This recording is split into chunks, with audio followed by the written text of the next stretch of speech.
देखो, अरे जब कस्टमर सामान देख के चल गए तो ओकरा के सही जगह रखल जाला नू। अरे रखा तो बाबूजी, टेंशन मत लो। रखले पड़ लगी अभी रखा पुकर के।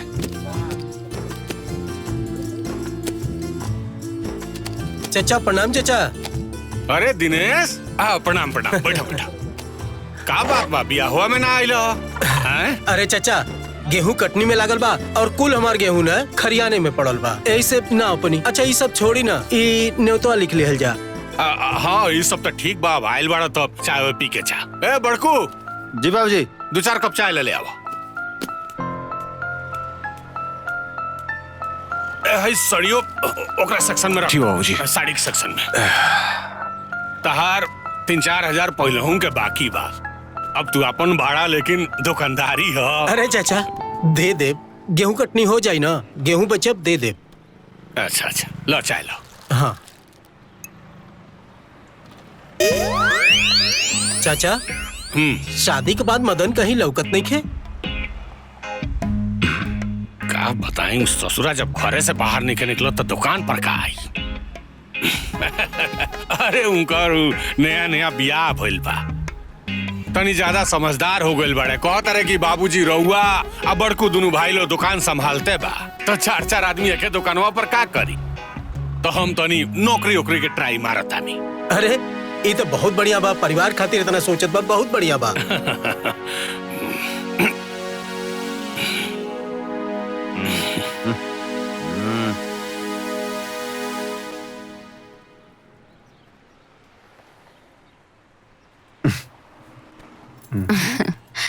पतिदेव जी। हाँ पत्नी जी।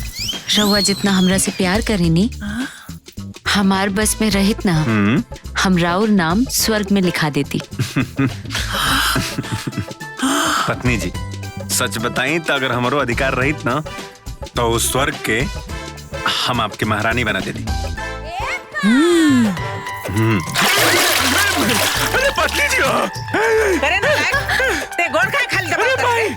अरे अपने कपार पे पत्नी जी के बैठा के गाँव का नहीं घुमाओते। अरे कहा मेरी आके डिस्टर्ब करते रहे। अच्छा हम डिस्टर्ब करते नहीं तो के? अरे माँ ये को बात सुन, हमारे काजू किशमिश एक तरफ, पत्नी जी की सेवा एक तरफ। हाँ जो जौन करेगा बताओ करे। आई हो दादा, अरे हम बूझ गए नहीं एकर खेला। अरे अभी खत्म बा, अब का हो ये दादा।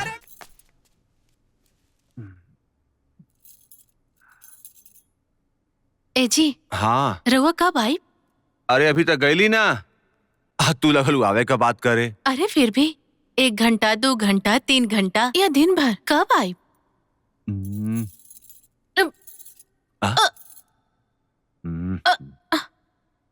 ए जी तनी 1 गिलास पानी देना।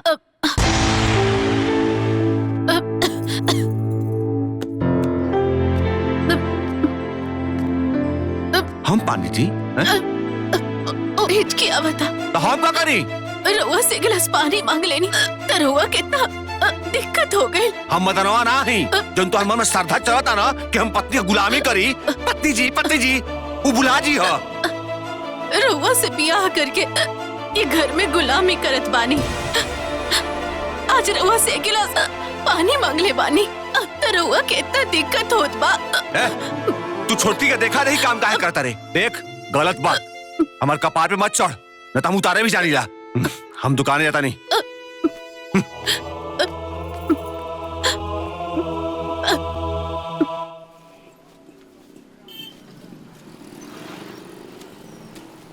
चाचा प्रणाम। अरे खुश रह। अरे एने केने हो? अरे चाचा, जौन तुहार छोटका मदनवा बा ना, नया नौकरी करता, बहुत बढ़िया से करता। हम कुल देख लेनी। देख ला? कहाँ देख ला?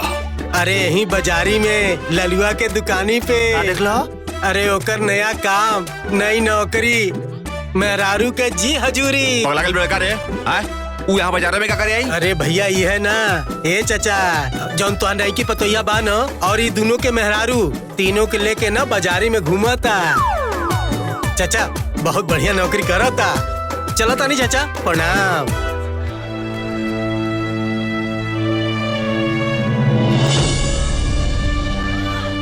सुन लसान, उ जाके ससुर के समझाओ सन फिर कोनो नौटंकी करे लगल बाजार में और घर द्वार की इज्जत पूरा समाज में उछाला था। चली चल के बाजार में देखा जा, चली।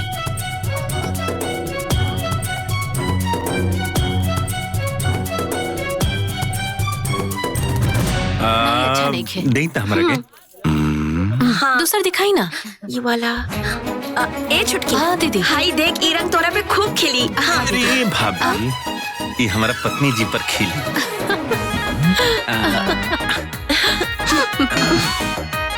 ये भाभी, देखा था कितना खिला था। एकदम बढ़िया लगा था। इतना बढ़िया लागता तो एगो रील बना दी ना। हाँ कहे ना। अब ए तोहनी लोग आओ जाओ। एकनी के घरे चल दा, आज एकरा बताई हम।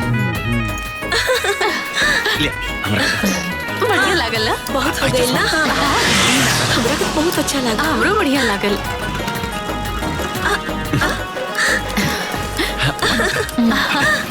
ए बेतन जल्दी बनाओ।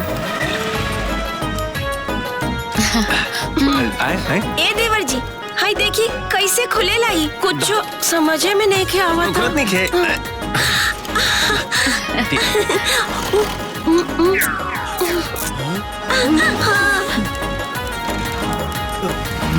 आई हाय ला।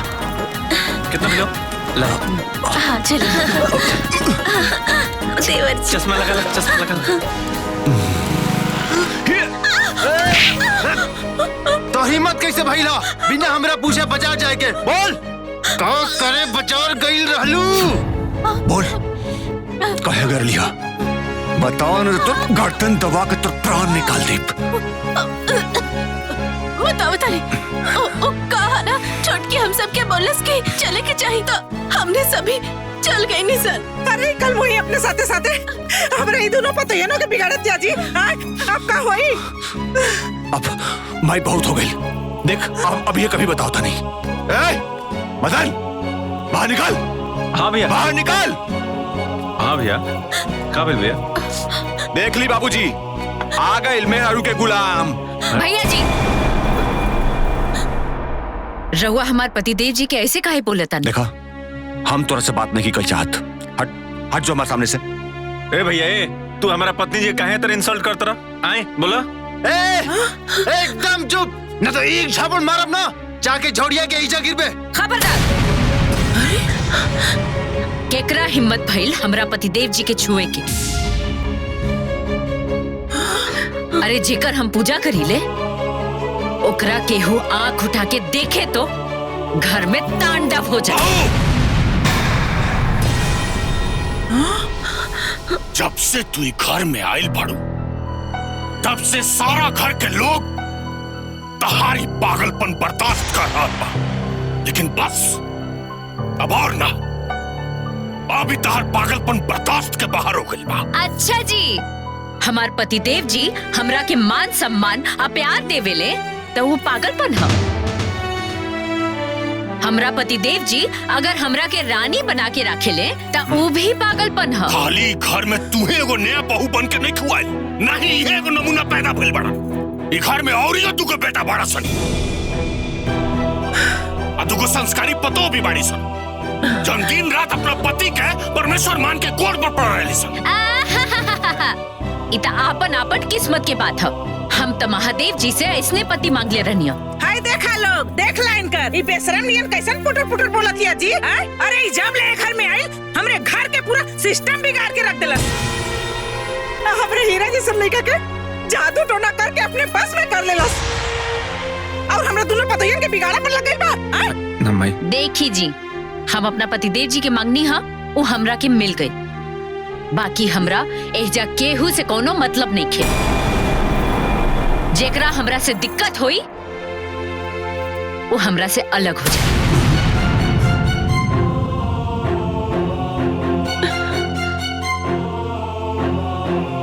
देख लेनी जी ये का बोलतिया। मेहर मऊगा, देखते ही क्या बोलतिया। क्या बोलतिया? हैं? एकदम हमारे पत्नी जी सही बोला तरी।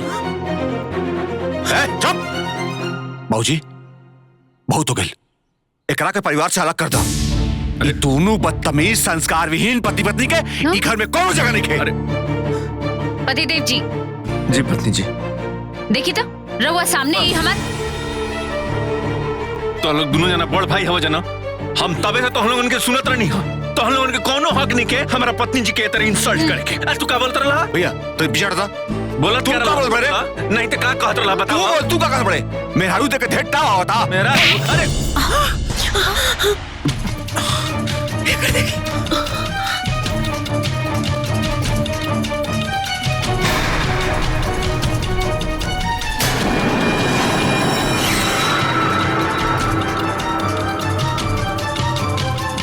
रिश्ता भवे भसुर के हा।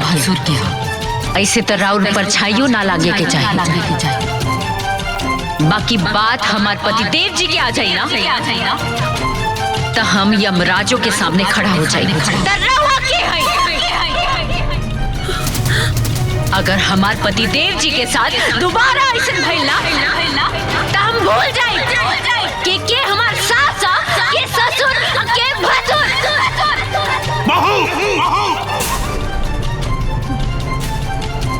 बहुत हो गई। अगर एकनी के हमनी से कोनो मतलब नहीं है, ताज के बाद बिखर के कोनो सदस्य के एकनी से कोनो मतलब ना होके के चाहिए। आज के बाद हमार खाली दुई गो बेटा और दुई गो पतो बाड़ी।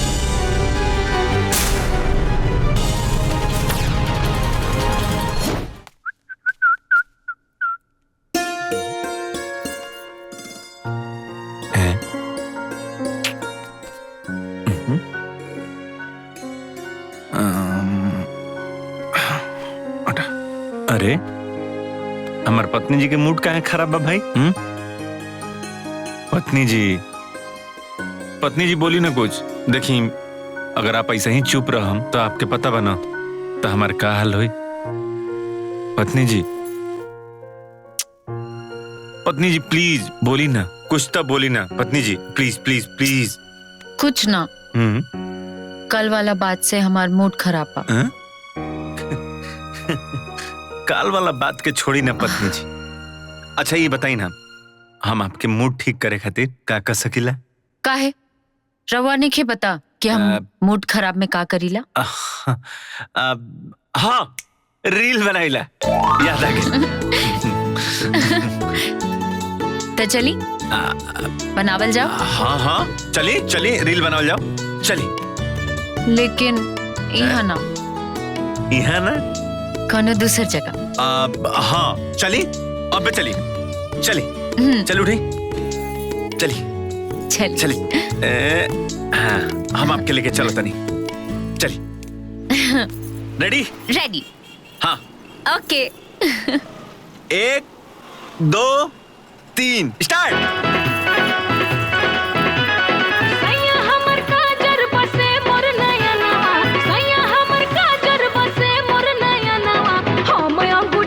हमर सैया नगीनावा हमें अंगूठी हमर सैया नगीनावा सैया हमर काजर बसे मोर नयनवा सैया हमर काजर बसे मोर नयनवा हमें अंगूठी हमर सैया नगीनावा हमें अंगूठी हमर सैया नगीनावा।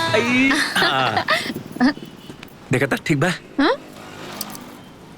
हट एकदम अच्छा नहीं के। अरे का भाई? पूरा हेजा से हेजा आवे के चाहिए। फूल जाई दूसर बनाई। ठीक बा। अरे जाई ना। हाँ और पीछे और पीछे। अरे तनी और पीछे और अरे पूरा आवता का है तना आवता है तना तो तनी और पीछे जाई। थोड़ा और अच्छा हाँ मैं पूरा आवता। सैया हमर काजर बसे मोर नयनवा सैया हमर काजर बसे मोर नयनवा हमें अंगूठी हमर सैया नगीनावा हमें अंगूठी हमर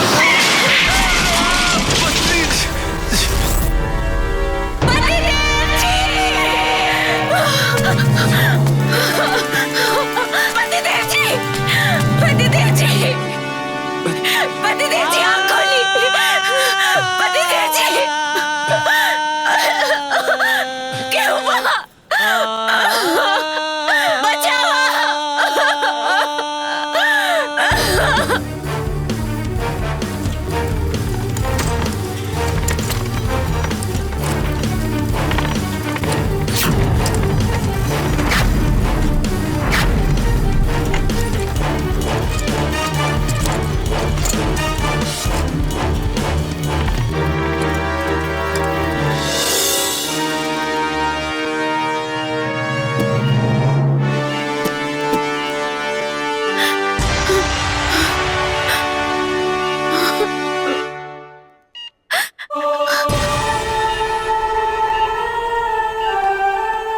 डॉक्टर साहब अभी कैसन तबीयत बा? देखिए हालत तो बहुत गंभीर बा। का होई ना होई कुछ कहल ना जा सकेला, लेकिन फिलहाल में MRI और CT स्कैन करावे के पड़ी, ब्लडो चढ़ावे के पड़ी। ई पेशेंट के दिमाग में चोट लगल बा, हो सकेला कि ऑपरेशन भी करावे के पड़ी, जेमे कुल खर्चा मान के चली कि 7-8 लाख रुपया लग जाई। आप परेशान मत होखी, पहले आप जाके फॉर्म भर दी, ओकरा बाद पैसा का अरेंजमेंट करिए आप, काहे कि कभी भी कुछ भी हो सकेला। हमने अपना तरफ से पूरा कोशिश करब जा उनकरा के ठीक करे के। ठीक ठीक।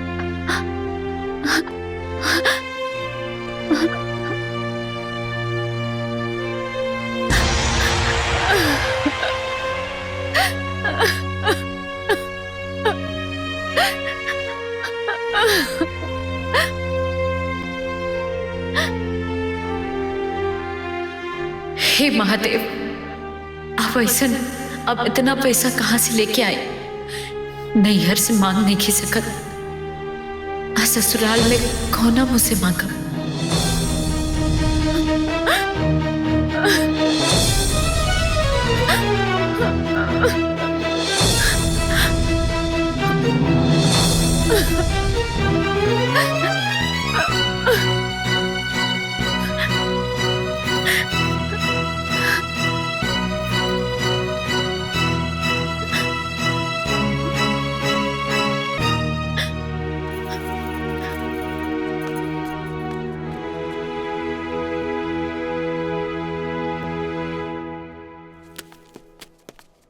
मदन के साथ हैं आप लोग?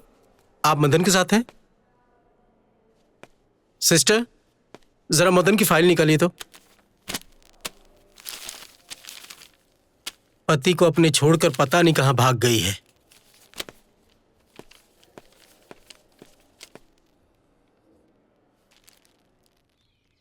ली।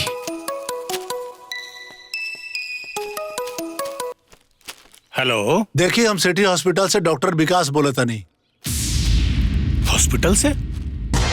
हाँ बोली। जी मदन और के लगेला? हम मदन के पिताजी बोलता नहीं। बोली ना। राउर लड़का हॉस्पिटल में एडमिट बाड़े। हॉस्पिटल में का है? उनका एक्सीडेंट भइल बा। का भइल? हालत बड़ी सीरियस बा उनकर, जल्दी से जल्दी हॉस्पिटल पहुंची रहुआ। हमरी का अभी आवतन जा। का भइल बाबूजी? अरे मदनवा के एक्सीडेंट हो गइल बा, सीरियस। चलो जल्दी चलो, दुकान बढ़ाओ। चलो चलो।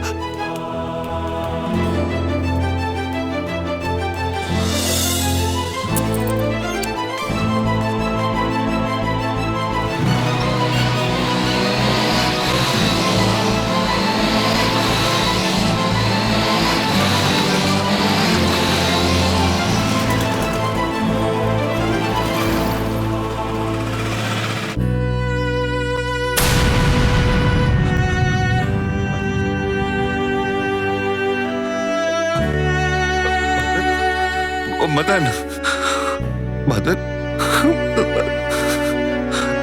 बेटा मदन कहाँ बा मदन हमारा?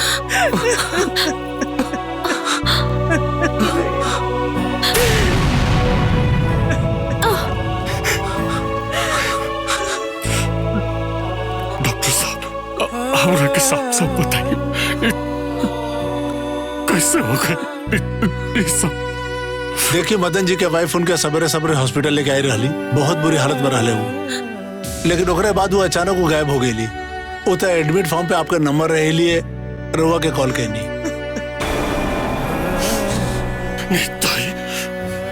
धोखेबाज,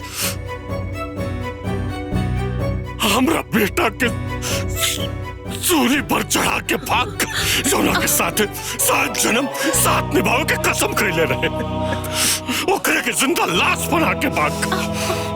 देखिए बुरा मत मानब, लेकिन हम ऐसा और देखले ना बानी जी अपने आदमी का ऐसा बुरी दशा में छोड़ के भाग गई। डॉक्टर साहब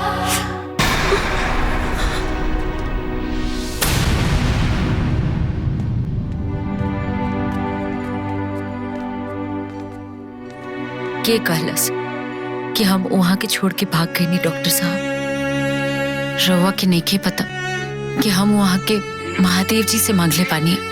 महादेव जी, महादेव जी, बंद करें अपनी नाटक। एगो तो हमरा लड़का के जीवन से खेल गए थे, ओकर जिंदगी समाप्त होकर बरा गइल बा। जहिया उनकर जीवन समाप्त हो जाए तहिया हमरो जीवन समाप्त हो जाए। वहाँ के हमार सांस पानी, वहाँ के बिना हमार जीवन के कोनो वजूद नहीं खे। मौत के भी वहाँ के छुए से पहले हमरा सामने से जाए के पड़ी। वहाँ के और हमार साथ भोलेनाथ जी बनौले बड़े। ई जोड़ी इंसान ना भगवान बनौले बड़े। हम अपन पतिदेव खातिर अकेले काफी बानी, हमरा केहू के भी जरूरत नहीं है।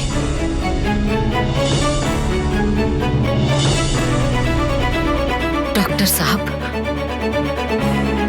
हम पैसा की व्यवस्था में लागल रहनी। आप एक काम करिए, काउंटर पे पैसा जमा करवा दी।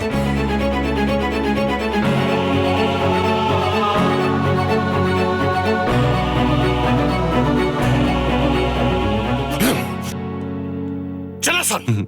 चलो भौजी। टोनी का मुंह दिखा रहा। चला।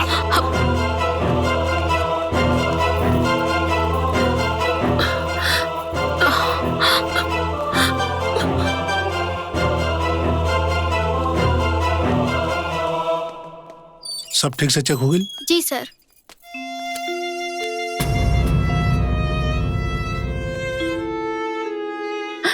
डॉक्टर साहब, सब कुछ ठीक है ना? देखिए, आपके बात सुन भी सकेले, समझ भी सकेले और बोल भी सकेले, लेकिन इनकर गर्दन के नीचे का पूरा बॉडी पूरी तरह से पैरालाइज हो गई हवे।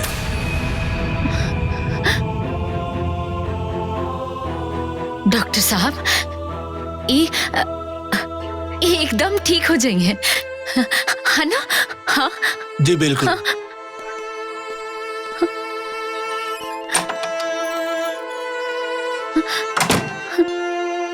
रवा जल्दी से ठीक हो जाइए, ना तो हमरा खाना की खिलाई, हमार श्रृंगार की करी,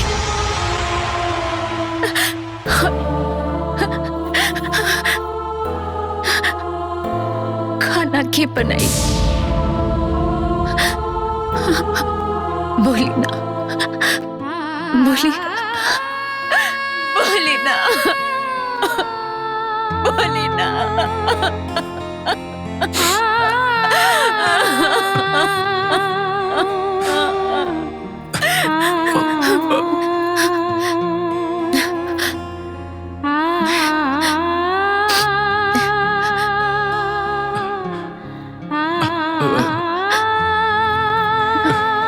मंगलसूत्र हॉस्पिटल में इलाज खातिर भेज देनी। छोड़ी ना, रहुआ से ज्यादा कीमती नहीं के गहना गुड़िया। हमके तो राहुल साथ चाहिए।